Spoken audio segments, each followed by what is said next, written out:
현재 우리나라의 형편이 정말 위기라고 생각이 돼요. 어디가 위기인지도 모르는 상태까지가 돼버렸어요. 많은 사람들이 자기 길을 어디로 가느냐, 내 삶을 어떻게 끌어가느냐 하는 문제를 이미 벗어난 우리 집단적인 무지의 상태에 이른 것 같아요. 사회가 어느 기준을 살아야 되는지 모르겠어요.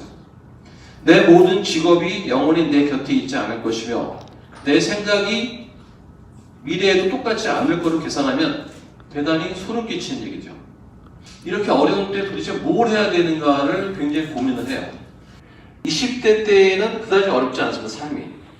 30대 때도 직장 들어가면 그다지 어렵지 않아요. 그러나 그 뒤부터 시작되는 인생의 문제는 다른 차원이죠. 여러분들은 지금 좀 좋은 시절을 지나서 조금씩 어려운 상태로서의 세상에 들어가는 것들이에요. 조금 더 힘을 많이 써야 되는 세상에 들어가야 돼요. 특히 결혼을 하고 가정이 꾸려지고 애를 낳고 할 때는 얘기가 또 달라져. 앞으로 다가오는 나의 수많은 심적인 변화와 육적인 변화, 예를 들어서 내가 어디가 아프다, 심지어는 암에 걸릴 수도 있어. 내가 움직이지 않은 날에 올 수도 있어.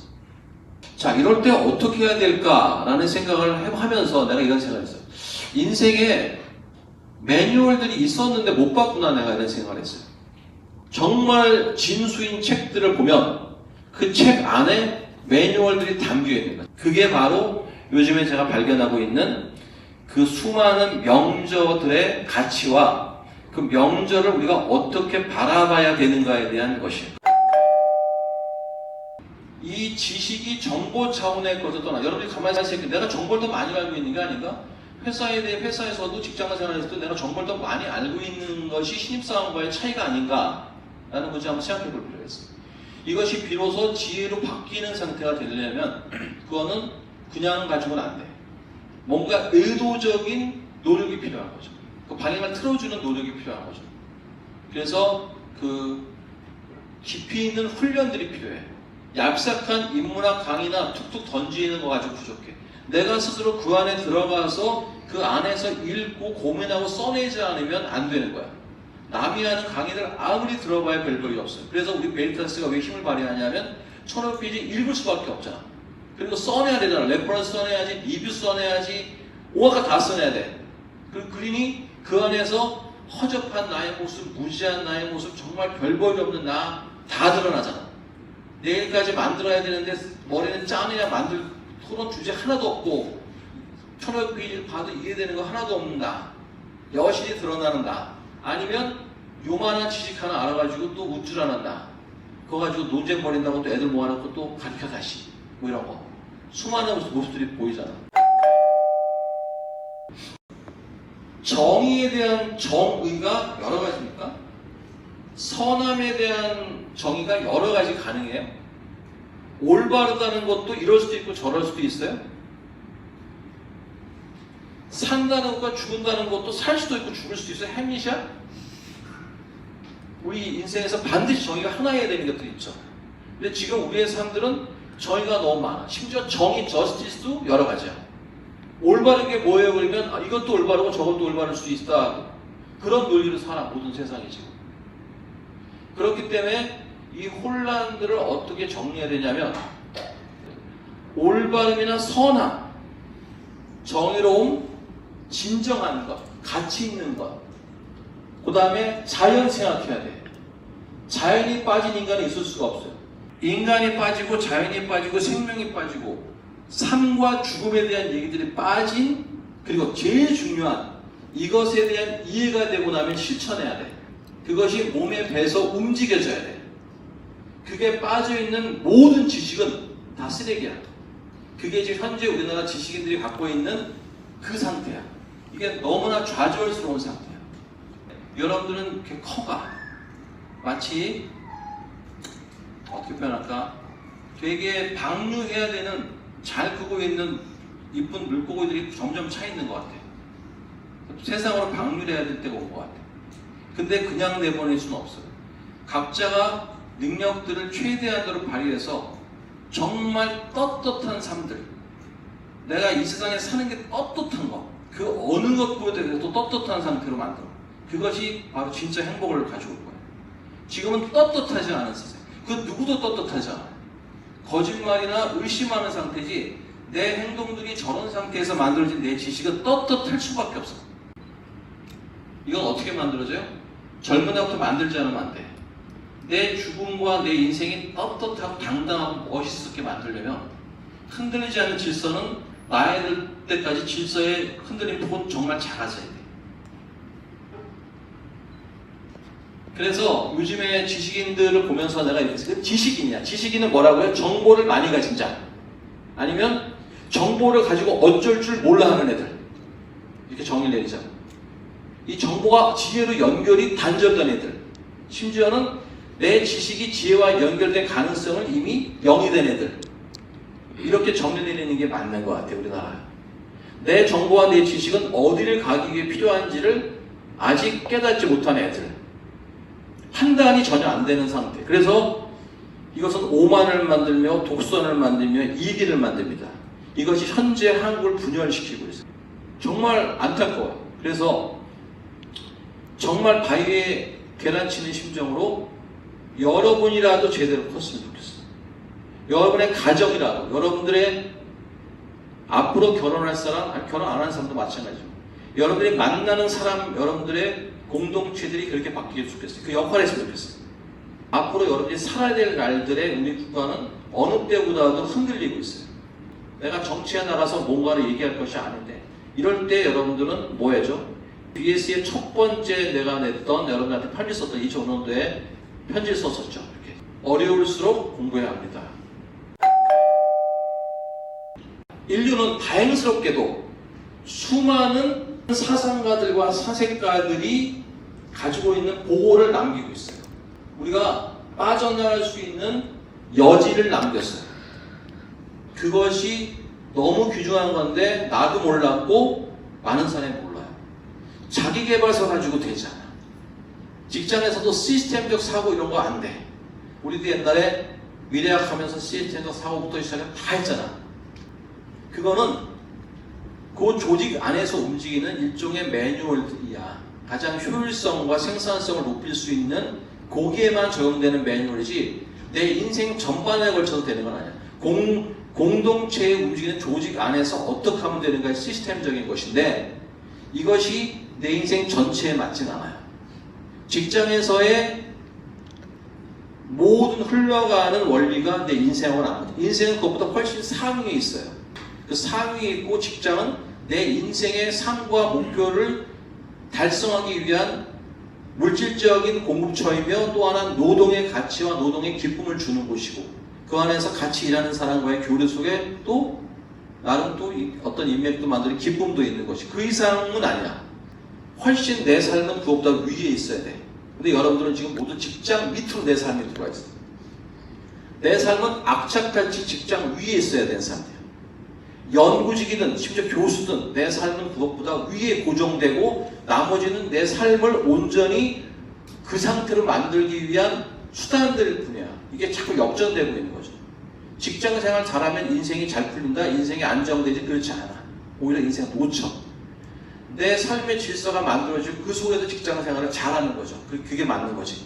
그게 훨씬 더 성과도 좋고 직장생활도 즐거울 거예요.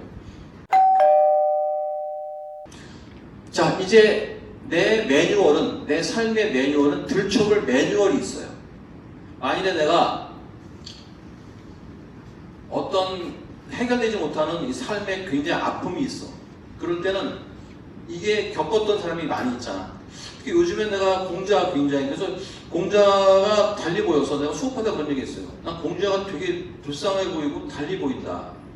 공자가 왜 68세에 돌아와서 이 사람 모든 것이 소용없었고 애들 키우자. 내가 통상 쓰는 용어로 애놈들 키우자. 68세에 정치공부 나스 써주는 데 없으니까 선택을 하다 맨 마지막 초이스를 교육을 선택한 것이 아니고 이 모든 거 해보니까 얘네들 다 아니고 교육이었다. 정치를 제대로 키우려면 내가 가서 정치를 하는 것도 중요하지만 왕한테 조언하고 끌어가는 것도 좋아하지만 그런 춘추전국의 혼란기가 안 만들어지도록 하는 그런 인간을 만드는 게 더 중요하다라는 깨달음이겠죠. 그래서 그 매뉴얼을 쭉 정했어. 정령부터 시작해서 제자리 잡아주는 거. 왕이 어떻게 해야 되며, 정치가 어떻게 되며, 국가는 무엇이 돼야 되며, 사람은 어떻게 해야 되며, 부모는 어떻게 해야 되고, 자식은 무슨 짓을 해야 되며, 사람이 살아있을 때 어떻게 살아야 되고, 죽을 때 장례는 어떻게 지내야 하며, 옷은 어떻게 입어야 되며, 우리는 그것만 잘 돼도 질서가 다 생기죠. 그거 준비가 됐다면 이제 여러분들은 할 역할들이 이제 각자가 때가 됐고 나이가 이제 됐다고 봐요. 떳떳해야 돼. 바로 내일 죽어도 떳떳해야 돼. 칸트가 왜 철학사에서 중요한 역할을 하냐면, 칸트의 어썸션은 가정은 굉장히 중요해요. 그리고 이 속에서 그 가정을 이용해서 알고자 했던 게 되게 중요해요. 칸트가 뭘 규명하려고 했던 게 되게 중요해요. 그래서 제일 먼저가 뭐예요? 인간이 무엇을 알 수 있느냐라는 거 정말 소름 끼친 얘기예요. 나는 어떤 존재인가를 모르면 여러분들은 인생이 그냥 그대로 가는 거예요. 그래서 칸트가 철학사 중에 가장 중요한 인물이 될 수밖에 없는 거예요. 자, 지혜는 내 삶의 매뉴얼이 돼요. 그래서 여러분들은 정말 명조 중에 명조를 찾아서 그것을 가지고 인생을 걸어도 돼. 하나 중요한 거는 인간만이 글을 갖고 있어요. 그 어떤 생명체도 안 갖고 있는 글은 인간만이 갖고 있어요. 글이 너무 중요한 거야. 말이 중요한 거죠. 그것들로 우리는 지혜를 담을 수 있는 그릇을 가지고 있는 거예요. 내 생각을 담을 수 있어요. 그것이 온전히 살아있어요 지금. 그리고 과학이 발전하면서 그것들은 복구되며 유튜브를 통해서 수많은 정보들이 내 손에 전 세계의 정보와 동서고금 시대를 초월하고 마치 타임머신을 타고 과거로 흘러가듯이 모든 것들을 내 손 안으로 순식간에 가져올 수 있는 기적적인 시대야. 뭘 할 것인가 하세요. 그럼 너 오만하면 안 돼. 오만한 거 반드시 와. 세상은 그렇게 만만하지가 않아요. 내가 오늘 저지른 과오는 내가 얘기했잖아. 젊은 날 잘 나갔다고. 잘 나가고 과오를 많이 저질렀어요. 그대로 옵니다. 어느 날. 몇 배로 와. 승수배로 와. 이게 바로 케인즈의 승수월치. 진짜인 줄 알아 또? 설마? 그래서 이것에 여러분들이 좀 걸어보자. 자, 지혜에 이르는 바른 지식은 삶에 대한 이해력을 높이고 다가오는 수많은 어려움을 넘어 내 삶의 목표와 의미를 뚜렷하게 만들어줍니다. 아침에 적은 건데요. 잘 모르겠어. 삶이 뭐 하는지 잘 모르겠어. 흔들려. 이것들을 찾아갈 거야. 그리고 이 모든 걸 통해서 내가 그토록 원했던 내가 바로 자유에 이르게 되는 거죠. 내가 여러분들 인생에 얼만큼 관여할 수 있느냐, 관여는 왜 하느냐고 한다면 뭐 거기에 대해서는 많은 의견들이 있을 수 있겠지만, 우리가 배움이라는 것 자체는 죽을 때까지 이어진다는 것은 이제는 뭐 부정할 수 없는 문제야. 그러나 그것이 어떻게 이루어져야 되는가 하는 방법이 여러 가지예요. 제 개인적인 생각으로는 문학은 어린 시절에 배우면 감성이 생겨. 그래서 문학은 나이 들어 하는 것보다 어린 적에 배우면 좋아요. 예술도 마찬가지니까 여러분들은 1차적인 아쉽게 됐습니다는 할 수 없어. 아깝군. 이거는 할 수 없어.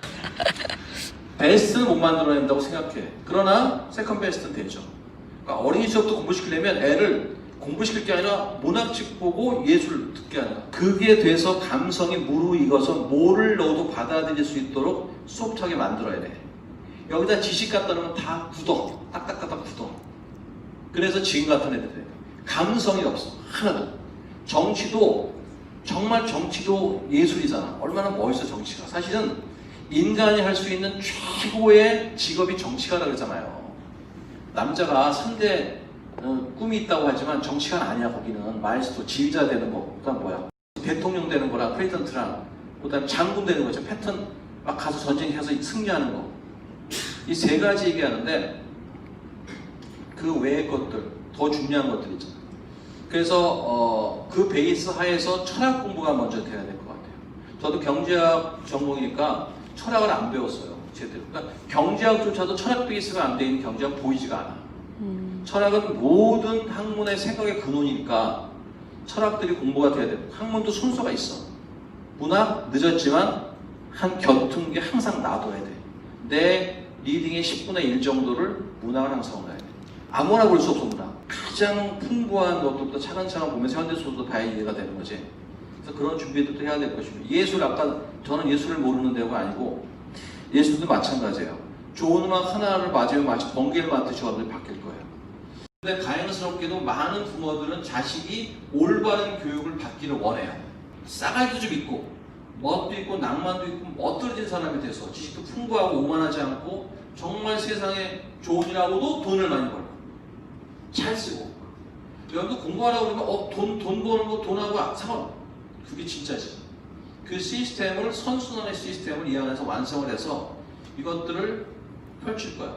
폭풍을 피할 수 있는 진짜 공부들은 계속 해나가고 그 속에서 나는 계속 발전하며 내 눈은 점점 더 밝아져서 세상에 대한 이해력도 점점 더 넓어져서 감사하면 더 깊은 감사가 될 것이며 어려운 일들도 감사해지고 그 속에서 정말 성숙한 사람으로 바뀌는 거죠. 그 안에는 예술적인 소양도 반드시 필요하고 과거, 현재, 미래에 대한 전에 썼던 현재도 알아야 되고 미래도 알아야 된다고 그랬죠. 이 세 가지를 결합한 거의 모든 부분의 융합적인 통섭적인 교육을 할 겁니다. 그 안에는 예술까지 포함돼서 그러고 나면 전인적인 인간들이 만들어질 것이며 우리나라가 살 길은 요즘에 가만히 보면 아무것도 없어요. 중국과 관련된 것도 뭐 할 거 있어요? 중국한테 기술로 압도한다? 제가 옛날부터 얘기했습니다. 가장 중요한 사상으로 압도하는. 우리나라가 일본이든 중국이든 미국한테 이길 수 있는 방법은 단 하나. 공부 많이 해서 최고의 좋은 사상을 만들어내야 돼. 그 안에는 창의력도 만들어지고 새로운 기술도 만들어질 것이고 새로운 조직도 만들어질 것이고 다 만들어질 거야. 새로운 정치 매뉴얼 시스템도 만들어질 것이고 이것이 가능한 근원적인 교육과 근원적인 집단을 만들지 않으면 한국은 가능성 없다고 하는 거죠. 조선시대 말기같이 혼란스럽게 되고 내가 하는 일이 진짜 정인지 아닌지 모르니 나를 팔아먹고 나 하나만 잘 살면 된다고 와가지고 또 누굴 변호하고 이런 일은 안 생겨야 돼. 그래서 그거를 원하고 있을 것이고 많은 국민들도 그러니까 우리가 이제는 조금 더 호불을 크게 갖고 그 속에서 그런 용도에서 두현이도 공부해서 변호사가 될 것이고 그렇게 해서 대학원 간 사람도 할 것이고 직장을 나간 사람도 그렇게 공부할 것이고 돈도 그렇게 써야 될 것이고 그렇게 됐으면 좋겠다는 생각을 합니다.